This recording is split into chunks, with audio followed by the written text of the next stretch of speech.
Hello everyone. आज का topic है demography, surveillance and interpretation of data. Demography is the scientific study of human population. Human population के बारे में study करने को डेमोग्राफी कहते हैं। ये 3 अमल पे फोकस करता है। First, changes in human population size. Second, the composition of the population. And third, the distribution of the population in space.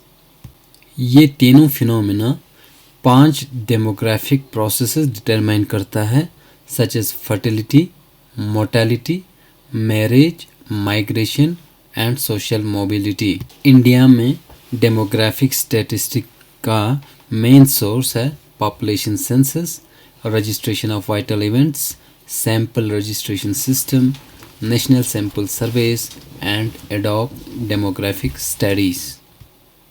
अब डिस्कस करते हैं डेमोग्राफिक साइकिल के बारे में। It's the demographic trend through which a nation passes. Birth rate और death rate के हिसाब से नेशंस को 5 स्टेज में बांटा जा सकता है। जो फर्स्ट स्टेज है, जिसको हाई स्टेशनरी स्टेज भी कह सकते हैं, इसमें बर्थ रेट और डेथ रेट दोनों हाई होता है, उस वजह से पॉपुलेशन स्टेशनरी रहता है। इंडिया 1920 से पहले इस स्टेज में था। जो सेकंड स्टेज होता है उससे अर्ली एक्सपेंडिंग स्टेज भी कहते हैं। इसमें death rate begins to decline. Death rate कम होने लगता है, लेकिन बर्थ रेट वही हाई रहता है। बहुत सारे south Asian and African country इस स्टेज में है। थर्ड स्टेज होता है लेट एक्सपेंडिंग फेज या लेट एक्सपेंडिंग स्टेज।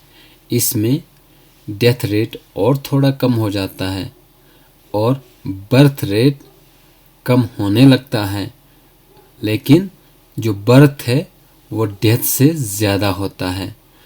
अब जो इंडिया है वो इस स्टेज में है, third stage, late expanding stage में। फिर आया फोर्थ स्टेज, इसे लो स्टेशनरी स्टेज भी कहते हैं। इसमें बर्थ रेट और डेथ रेट दोनों कम होता है और पॉपुलेशन का ग्रोथ भी स्टेशनरी रहता है, रुकता है। ये ऑब्जर्व किया है ऑस्ट्रिया में, यूके में, डेनमार्क में, स्वीडन में एंड बेल्जियम में। फिर आया फिफ्थ स्टेज, इसे कहते हैं डिक्लाइनिंग स्टेज। इसमें बर्थ रेट डेथ रेट से कम होता है, इस वजह से पॉपुलेशन ग्रोथ भी कम हो जाता है। ये ऑब्जर्व किया है जर्मनी और हंगरी में। अब जो दुनिया का पॉपुलेशन है वो 7 बिलियन से ज़्यादा हो चुका है और इसमें 3/4 पॉपुलेशन डेवलपिंग कंट्रीज़ में है। इंडिया का पॉपुलेशन भी मिड 2018 में 1359 मिलियन था, जो कि 17.5% ऑफ द वर्ल्ड पॉपुलेशन बनता है। और इंडिया का जो लैंड एरिया है वो दुनिया का 2.4% एरिया है। अब डिस्कस करते हैं डेमोग्राफिक इंडिकेटर्स के बारे में। डेमोग्राफिक इंडिकेटर्स को 2 भाग में बांटा है। First, population statistics and vital statistics. Second, population statistic वो इंडिकेटर होता है जो मेजर करता है पॉपुलेशन साइज को, सेक्स रेशो को, डेंसिटी को एंड डिपेंडेंसी रेशो को। वाइटल स्टैटिस्टिक्स होता है वो indicator such as birth rate, death rate, natural growth rate, life expectancy at birth, mortality and fertility rates. ये demographic indicators policy intervention, programme intervention करने में help करता है, गोल सेट करने में हेल्प करता है और प्रायोरिटी सेट करने में हेल्प करता है। डेमोग्राफिक कैरेक्टरिस्टिक्स एक आइडिया देता है किसी भी पॉपुलेशन साइज के बारे में, कंपोजिशन के बारे में, टेरिटोरियल डिस्ट्रीब्यूशन के बारे में और nativity, mortality and social mobility के बारे में। अब डिस्कस करते हैं एक इम्पोर्टेंट टॉपिक का के बारे में, जो कि सेक्स रेशियो है। Sex ratio is defined as the number of females per 1000 mails. 1000 mails के हिसाब से कितने फीमेल्स है, इसे कहते हैं सेक्स रेशियो। जो किसी पॉपुलेशन का सेक्स रेशियो डिपेंड करता है कि मेल्स एंड फीमेल्स का मोर्टेलिटी कैसा है, सेक्स सेलेक्टिव माइग्रेशन कैसा है, और बर्थ के टाइम सेक्स रेशियो कैसा है। लो सेक्स रेशियो होने के कई सोशल इम्प्लीकेशंस हैं। जैसे किसी सोसाइटी में अगर सेक्स रेशियो अगर कम है तो इसका मतलब उस सोसाइटी में मेल चाइल्ड प्रेफरेंस है, जेंडर इनइक्विटीज़ है, उसमें गर्ल चाइल्ड को नेग्लेक्ट किया जाता है, जिससे गर्ल्स के या फीमेल सेक्स के यंगर एज में ही मोर्टेलिटी ज़्यादा होती है, या उस सोसाइटी में फीमेल इन्फेंटिसाइड है या फीमेल फिटिसाइड है, या हायर मैटरनल मोर्टेलिटी है, और मेल बायस है उस पॉपुलेशन में। Sex determination test and abortion services की वजह से भी ये सेक्स रेशियो कम रह सकता है। इंडिया में सेक्स रेशियो हमेशा 1000 से कम ही रहा है, और पिछले कुछ डिकेड्स में ये सेक्स रेशियो और कम होता गया है इंडिया में। अब डिस्कस करते हैं सेक्स रेशियो एट बर्थ के बारे में। It can be affected by sex selectivity at birth. India का जो सेक्स रेशियो एट बर्थ है वो 2014 से 2016 तक 898 था, जो कि 902 रूरल एरियाज़ में था और 888 अर्बन एरियाज़ में था। अमॉन्ग द बिगर स्टेट की बात की जाए तो ये sex ratio at birth 963 Chhattisgarh में था एंड 832 हरियाणा में था। अब डिस्कस करते हैं चाइल्ड सेक्स रेशियो के बारे में। It is defined as the number of females for 1000 males in the age group 0 to 6 years in the population. It was 914 in the census 2011 in India. अब discuss करते हैं sources of vital statistics. Vital statistics के data को कई source से लिया जा सकता है। एक एग्जाम्पल है इसमें सेंसस।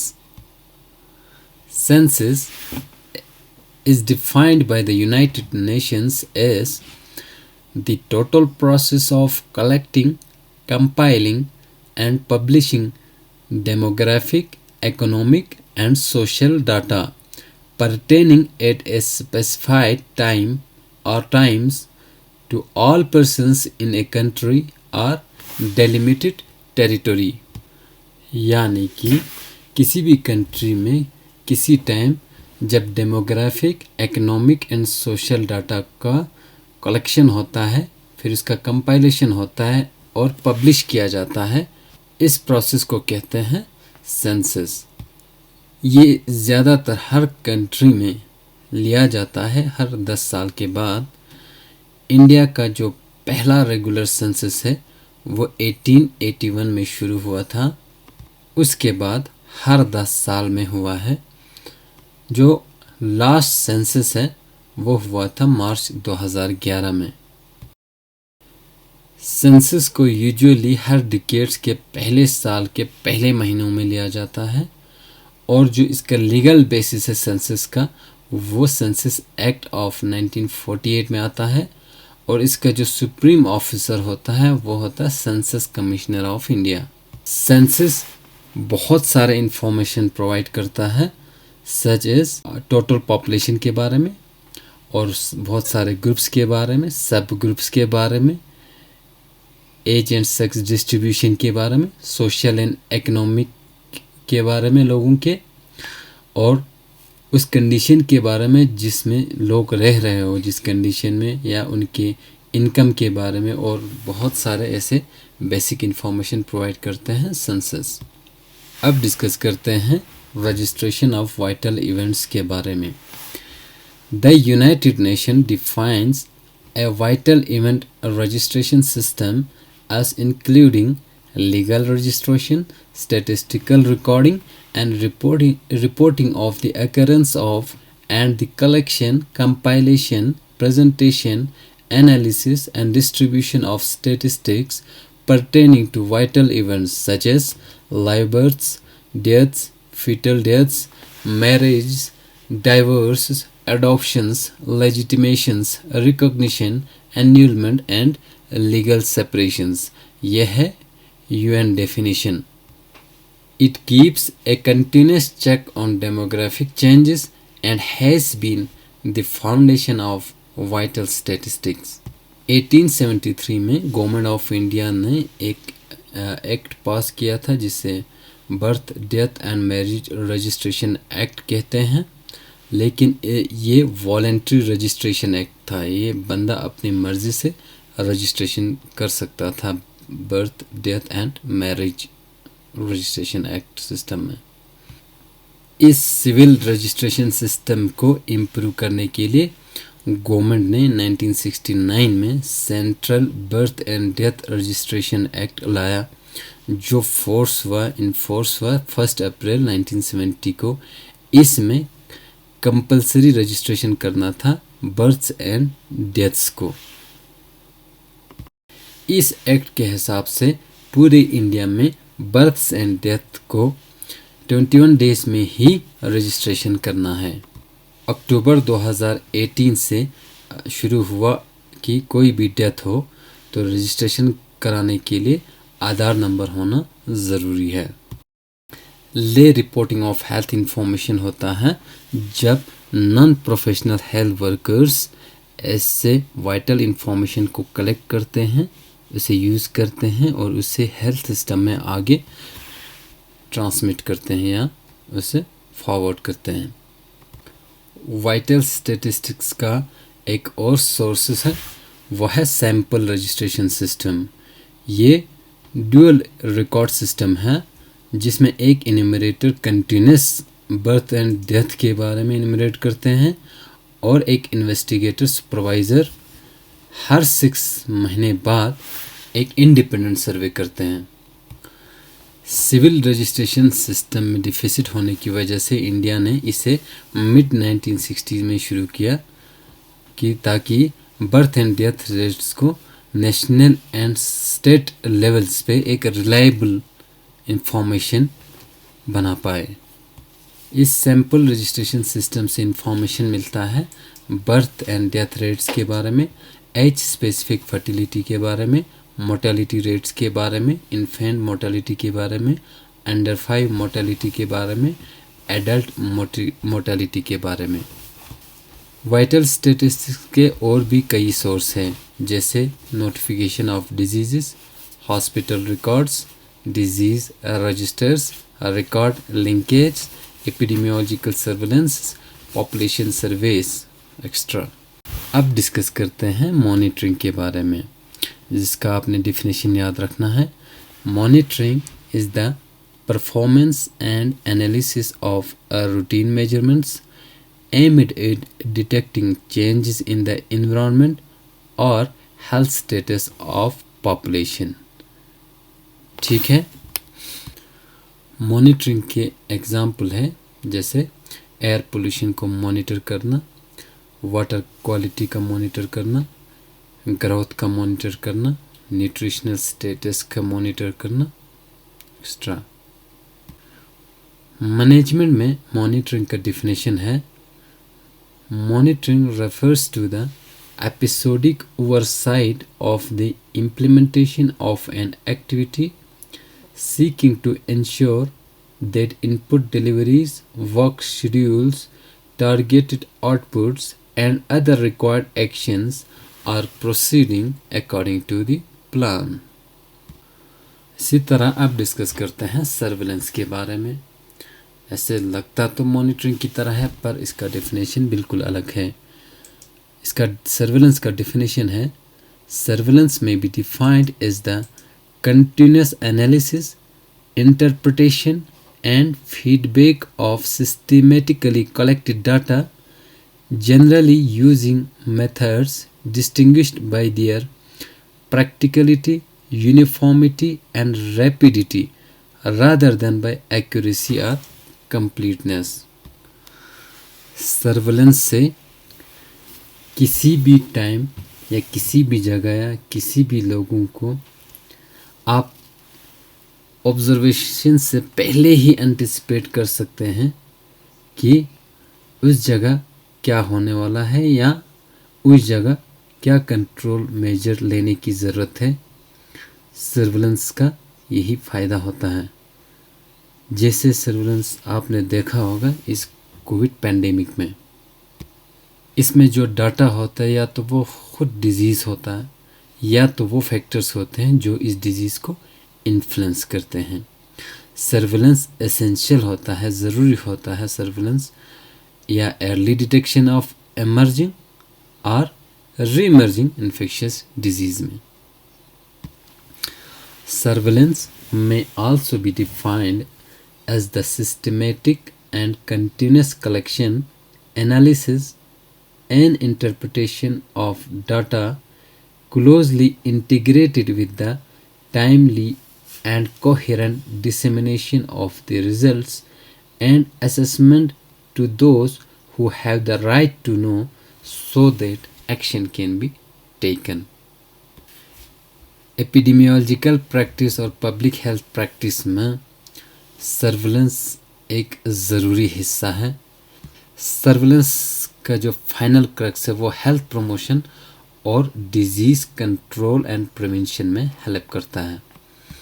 सर्वेलेंस कई टाइप के हो सकते हैं, such as epidemiological surveillance, demographic surveillance, nutritional surveillance extra. Surveillance mainly दो टाइप के होते हैं, एक हुआ एक्टिव सर्वेलेंस और दूसरा हुआ पैसिव सर्वेलेंस।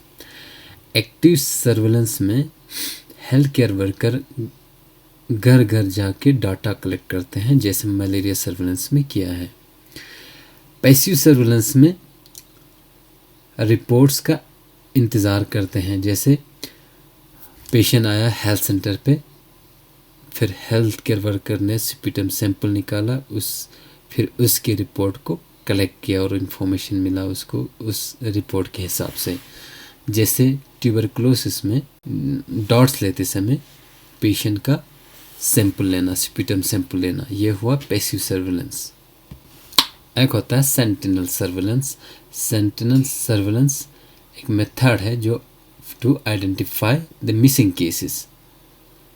इसमें सेंटिनल डाटा लिया जाता है किसी जगह से और पूरे पॉपुलेशन के ऊपर लागू करते हैं ताकि पॉपुलेशन का टोटल पॉपुलेशन का डिजीज़ प्रिवेलेंस या उस डिजीज़ प्रिवेलेंस के बारे में जानकारी मिले। अब डिस्कस करते हैं integrated disease surveillance project IDSP। Public health actions को या पब्लिक हेल्थ को एपिडेमिक प्रोन डिजीज़ के टाइमली एंड इफेक्टिवली मैनेज करने के लिए ये एक decentralise state based surveillance system बनाया है, जिसे कहते हैं integrated disease surveillance project. District level पे डिस्ट्रिक्ट सर्वेलेंस यूनिट होते हैं। ये हर डिस्ट्रिक्ट में एक ऐसा DSO यूनिट होता है। इस यूनिट में एक डिस्ट्रिक्ट सर्वेलेंस ऑफिसर होता है जिसको सपोर्ट करता है 3 कॉन्ट्रेक्चुअल स्टाफ। फिर स्टेट में स्टेट सर्वेलेंस यूनिट होते हैं हर स्टेट में या UT में, ठीक है। उसमें एक रेगुलर ऑफिसर होता है एस स्टेट सर्वेलेंस ऑफिसर जिसको सपोर्ट करता है 7 कॉन्ट्रेक्चुअल स्टाफ। सेंटर पे सेंट्रल सर्वेलेंस यूनिट है जिसका एडमिनिस्ट्रेशन और फाइनेंशियल सपोर्ट NCDC दिल्ली करता है, national centre for disease control, ठीक है। जो इंफॉर्मेशन कलेक्ट होता है वो 3 फॉर्मेट में लिया जाता है। एक होता है S for suspected cases, P for presumptive cases, L for laboratory confirmed cases. जो एस फॉर्म होता है वो अगर उसको सस्पेक्ट लगे कोई बीमारी है तो वो हेल्थ वर्कर्स उसको भर सकते हैं। जो पी फॉर्म होता है प्रिजम्पटिव बेस्ड और क्लिनिकल फाइंडिंग, मेडिकल ऑफिसर उसे फिल करता है। ठीक है, जो ये सर्वेलेंस डाटा है एपिडेमिक प्रोन डिजीज़ के टाइम या कोई ऐसी बीमारी हो तो हर वीकली ये रिपोर्ट जाता है। जैसे रिपोर्ट आता है sub centre, primary health centres, CHCs, hospital और मेडिकल कॉलेज से, वैसे हर वीकली ये रिपोर्टिंग जाता है। इस वीकली रिपोर्टिंग से डिजीज़ के ट्रेंड का और डिजीज़ के सीजनलिटी का पता चलता है कि किस तरह के ट्रेंड ले रहा है डिजीज़। ऐसा लगे कि डिजीज़ का ट्रेंड राइज हो रहा है तो उस टाइम रैपिड रिस्पांस टीम को एक्टिवेट करता है या वो इन्वेस्टिगेट करता है ताकि उस आउटब्रेक को डायग्नोस करे और रोके। इस प्रोजेक्ट के तहत मोर देन 90% डिस्ट्रिक्ट ने वीकली रिपोर्टिंग करानी शुरू की है, जिसका अब इसका ईमेल पोर्टल भी है या वेबसाइट भी है www.idsp.nic.in। फरवरी 2008 से 24/7 एक कॉल सेंटर भी इस्टेब्लिश हुआ है जिसका टोल फ्री नंबर भी है। तो इसी तरह कोई भी एपिडेमिक प्रोन डिजीज़ है इसके बारे में जानकारी रख सकते हैं ताकि ये एपिडेमिक डिजीज़ आगे ना फैले और इसको सही टाइम पे सही इंटरवेंशन किया जाए। अब डिस्कस करते हैं mother and child tracking system के बारे में। ये इनिशिएटिव लिया है ministry of health and family welfare ने, जिसमें इंफॉर्मेशन टेक्नोलॉजी को यूज़ किया हुआ है ताकि प्रेग्नेंट वुमेन और जो बच्चे 5 या 5 साल से कम हैं उनके हेल्थ केयर और इम्यूनाइजेशन सर्विस के बारे में पता रखें। ये वेब बेस्ड एप्लीकेशन है जिसको डेवलप किया था NIC ने। तो इससे ये फ़ायदा होगा कि इसमें सर्विस प्रोवाइडर और बेनिफिशरीज दोनों के बारे में इंफॉर्मेशन रहेगा। आप डिस्कस करते हैं डाटा के बारे में। A data consists of discrete observations of attributes or events that has little meaning when considered alone। एक ऑब्जर्वेशन है किसी एट्रीब्यूट का कि data is collected from operating health care system और institution are inadequate for planning. As such जो data है, जो data आपको मिलता है, मान लो किसी सर्विस का अगर आपने डाटा लेना तो एज सच डाटा का कोई यूज़ नहीं है, लेकिन data need to be transformed into information by reducing them, summarising them and adjusting them for variations such as age and sex composition of the population so that the comparisons over time and place are possible. लेकिन data के अगर variability को अगर reduce करके time and place के साथ अगर उसको कंपेरेबिलिटी बनाएं तो डाटा से बहुत सारे इन्फॉर्मेशन मिल सकता है। डाटा से जो इन्फॉर्मेशन मिला उसको इंटेलिजेंस में चेंज कर सकते हैं through interrogation and processing with experience and perceptions based on social and political values. किसी भी इंक्वायरी या इन्वेस्टिगेशन में पहले डाटा लिया जाता है, उसके बाद उस डाटा को क्लासिफाई किया जाता है, फिर एनालाइज किया जाता है, फिर उसको टेस्ट किया जाता है कि वो डाटा एक्यूरेट है कि नहीं। वो टेस्ट किया जाता है स्टैटिस्टिकल मेथड से। अब आता है प्राइमरी डाटा। प्राइमरी डाटा होता है that data that is obtained directly from an individual. किसी इंडिविजुअल के पास जाके डायरेक्ट उससे डाटा लेना, जैसे कि सेंसस ऑफ 1991 में पॉपुलेशन सेंसस और प्राइमरी डाटा। लेकिन अगर आप डाटा लेते हैं आउटसाइड सोर्स से, जैसे हॉस्पिटल रिकॉर्ड से आप पॉपुलेशन सेंसस का पता करते हैं, वो हुआ सेकेंडरी डाटा। ठीक है। अब जो स्टैटिस्टिकल डाटा होता है वो पर्पसली उसको अरेंज किया जाता है ताकि कोई क्लियर या अच्छा उसमें इम्पोर्टेंट पॉइंट्स मिले। अब बहुत सारे मेथड्स होते हैं, जैसे टेबल्स होते हैं, चार्ट्स होते हैं, डायग्राम्स होते हैं, ग्राफ्स होते हैं, पिक्चर्स होते हैं, स्पेशल कर्व होते हैं, ठीक है। अब इस डाटा से बहुत सारे इंफॉर्मेशन लिया जाता है या उससे इंफॉर्मेशन मिलता है, such as identification of health needs and problems, ठीक है, analysis of health trends, planning and evaluation of health programmes and health education. इन सब में डाटा का बहुत बड़ा योगदान रहता है। एक इम्पोर्टेंट पॉइंट है वो डिसएग्रीगेशन ऑफ डाटा है। वो होता है जब रॉ डाटा को डिसइंटीग्रेट किया जाता है based on gender, caste and socio economic status, such as जैसे literacy rates of males and females in India, एक ये हुआ रॉ डाटा। अब उसमें अगर हम literacy rates of Muslim females in India, literacy rates of Hindu females in India, तो ये हुआ डिसइंटीग्रेशन, जो रॉ डाटा का डिसइंटीग्रेशन करना। उससे भी बहुत सारे इंफॉर्मेशन मिल सकता है, जैसे लिटरेसी रेट इन इंडिया, ये होगा raw data. Literacy rate in rural areas and urban areas, अगर इसको अलग करें तो उससे बहुत सारा इन्फॉर्मेशन मिलता है। उससे ये पता चलता है कि इंटरवेंशन कहाँ करने की ज़रूरत है, रूरल में करने की ज़रूरत है या अर्बन में करने की ज़रूरत है। इसे कहते हैं डिसएग्रीगेशन ऑफ डाटा। अब डिस्कस करते हैं सैम्पलिंग के बारे में। अब पूरे पॉपुलेशन को तो हम स्टडी नहीं कर सकते, इसलिए किसी भी चीज़ के बारे में या किसी भी पैरामीटर्स के बारे में स्टडी करने के लिए एक छोटा सा यूनिट लिया जाता है उस पॉपुलेशन का, जिसे बोलते हैं सैंपल। इस सैम्पलिंग करने से ये फ़ायदा होता है, ये इकोनॉमिकल रहता है, ठीक है, ताकि इसके रिज़ल्ट को फिर इस सैंपल के रिज़ल्ट को हम पूरे पॉपुलेशन पे अप्लाई करते हैं, ठीक है।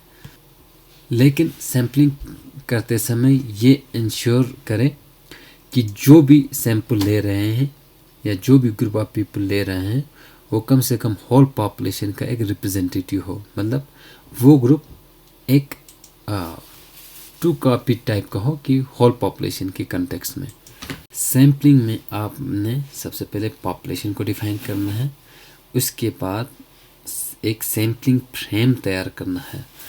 सैम्पलिंग फ्रेम होता है listing of members of that population from which the sample is to be drawn, ठीक है। वो मेंबर्स के लिस्ट होते हैं उस पॉपुलेशन के जिसमें से आपने सैंपल लेना है। The accuracy and completeness of the sampling frame influence the quality of the sample drawn from it. Sampling frame की क्वालिटी और एक्यूरेसी अगर अच्छा हो तो वो सैंपल बहुत बढ़िया क्वालिटी का होता है। जो मेन दो टाइप के सैम्पलिंग होते हैं वो है रैंडम सैम्पलिंग टेक्निक और non random sampling technique. Random sampling technique में होता है कि इसमें एक सैंपल फ्रेम की ज़रूरत पड़ती है। जो सैंपल होता है वो होल पॉपुलेशन का रिप्रेजेंटेटिव होता है। अगर इस सैंपल की स्टडी को हम होल पॉपुलेशन पे अप्लाई कर सकते हैं। Each unit of the sample is selected randomly from sampling frame. Sampling के जितने भी यूनिट होते हैं उनको सैम्पलिंग फ्रेम से रैंडमली लिया जाता है। सैम्पलिंग यूनिट को रैंडमली सैम्पलिंग फ्रेम से लिया जाता है। अब इसके कई टाइप हैं, जैसे सिंपल रैंडम सैम्पलिंग। इसमें क्या करते हैं, this is done by assigning A number two each of the units in the sampling frame.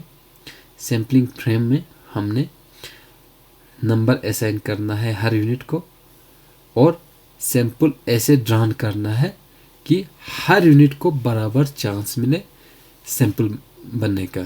Systematic random sampling में रेगुलर इंटरवल पे आपने सैंपल लेना है। हर यूनिट को इसमें बराबर चांस मिलता है सैंपल बनने का। जो नंबर ऑफ पॉसिबल सैंपल होता है वो इसमें कम हो जाता है। पॉपुलेशन का अगर कोई भी डाटा अगर आपको स्टडी करना हो, जैसे हिंदूज, क्रिश्चियन, मुस्लिम्स या एज ग्रुप के हिसाब से, वो सब आया स्ट्रेटिफाइड रैंडम सैम्पलिंग में। क्लस्टर रैंडम सैम्पलिंग में होता है अलग अलग ग्रुप में क्लस्टर किया जाता है और रैंडमली फिर ड्रा किया जाता है क्लस्टर को। इसी तरह नॉन रैंडम सैम्पलिंग में इसमें सैम्पलिंग फ्रेम की भी ज़रूरत नहीं पड़ती और ये सैंपल आप पूरे पॉपुलेशन पे लागू नहीं कर सकता इस सैम्पलिंग के रिज़ल्ट को, ठीक है। इसके एग्जांपल है purposive sampling, convenient sampling, quota sampling, snowball sampling. Purposive sampling हो गया, पार्टिसिपेंट खुद वॉलेंट्री स्टडी के लिए आए। और कन्वीनियंट सैम्पलिंग में हम वो सैंपल लें जो कि इजीली अवेलेबल हो। कोटा सैम्पलिंग में एक स्पेसिफिक सब ग्रुप ऑफ पॉपुलेशन से जब लिया जाए, हो गया Kota sampling.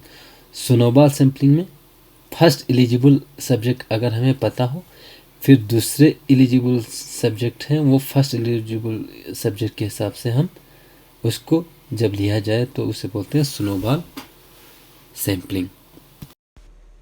That is all, thank you.